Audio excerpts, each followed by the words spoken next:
Kebawah Duli Yang Maha Mulia Pemangku Raja Pahang, Tengku Mahkota Tengku Hasanal Ibrahim Alam Shah Ibni Al-Sultan Abdullah Riayatuddin Al-Mustafa Billah Shah berkenan menerima menghadap Persatuan Sukan Orang Pekak Malaysia di Istana Abdul Aziz. Majlis menghadap tersebut telah diketuai oleh Presiden Persatuan Sukan Orang Pekak Malaysia, Encik Ong Shiruen. Baginda yang juga penaung Diraja Persatuan Sukan Orang Pekak Malaysia turut berkenan menggunakan bahasa isyarat pada pertemuan itu bagi menyatakan sokongan penuh kepada persatuan tersebut. Kemahiran baginda menggunakan bahasa isyarat mendapat pujian warganet, terutamanya golongan OKU Pekak dan Bisu yang menganggap ia sebagai satu penghargaan kepada mereka. Sementara itu, dalam satu video yang dikongsi di dalam laman Instagram, baginda turut menggunakan bahasa isyarat dengan menyatakan sokongan penuh kepada Persatuan Sukan Orang Pekak Malaysia. Kerajaan Pahang menyampaikan sumbangan kenderaan kepada Masjid Sultan Ahmad I Kuantan untuk kegunaan dan keperluan masjid berkenaan.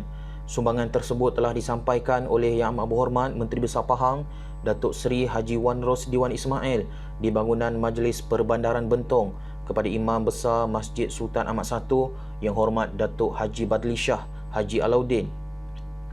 Yang Amat Berhormat Menteri Besar Pahang dalam satu hantaran di Facebooknya turut berharap sumbangan yang diberikan ini dapat digunakan sebaiknya. Hadir sama ialah Pengerusi Jawatankuasa Hal Ehwal Agama Islam dan Pendidikan Negeri Pahang, Yang Berhormat Datuk Seri Syed Ibrahim Syed Ahmad, dan Pengerusi Jawatankuasa Pembangunan Luar Bandar dan Hal Ehwal Orang Asli Negeri Pahang, Yang Berhormat Datuk Abdul Aziz Haji Mat Kiram. Selain penyerahan sumbangan kenderaan kepada Masjid Negeri, Datuk Seri Haji Wan Rosdi turut menyampaikan cek sumbangan bantuan kepada Kerajaan Pahang, kepada Pertubuhan Peladang Kawasan Bentong dan Gerakan Belia 4B Malaysia Kawasan Lipis.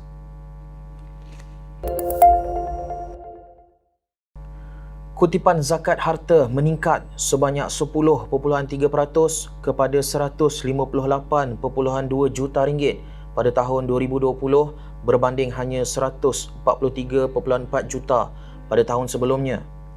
Timbalan yang dipertua Majlis Ugama Islam dan Adat Resam Melayu Pahang MUIP, Yang Amat Mulia Tengku Panglima Raja Lieutenant Colonel Tengku Amin Nasir Ibrahim Shah Ibni Al-Sultan Abdullah Riayatuddin Al-Mustafa Billah Shah berkata, jumlah pembayar zakat harta juga turut meningkat sebanyak 3.7%, iaitu 3,033 orang.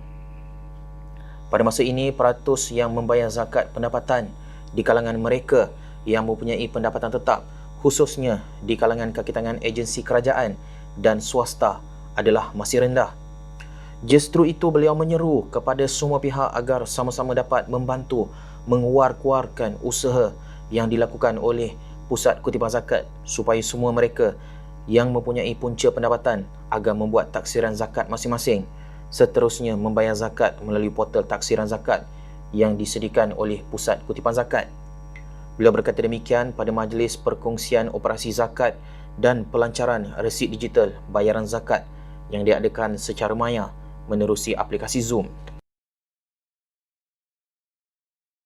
Pelaksanaan resit digital merupakan inisiatif Pusat Kutipan Zakat PKZ apabila ramai pembayar zakat melunaskan tanggungjawab mereka menerusi atas talian sepanjang tempoh Perintah Kawalan Pergerakan pada tahun 2020.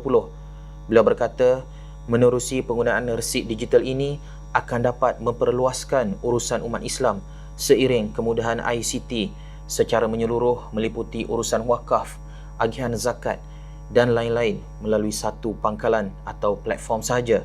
Dalam pada itu, katanya zakat perniagaan juga turut diberikan tumpuan oleh Pusat Kutipan Zakat dalam kempen yang dilaksanakan dan jumlah bilangan peniaga yang membayar zakat perniagaan terus meningkat meskipun Perintah Kawalan Pergerakan silih berganti sejak tahun lalu.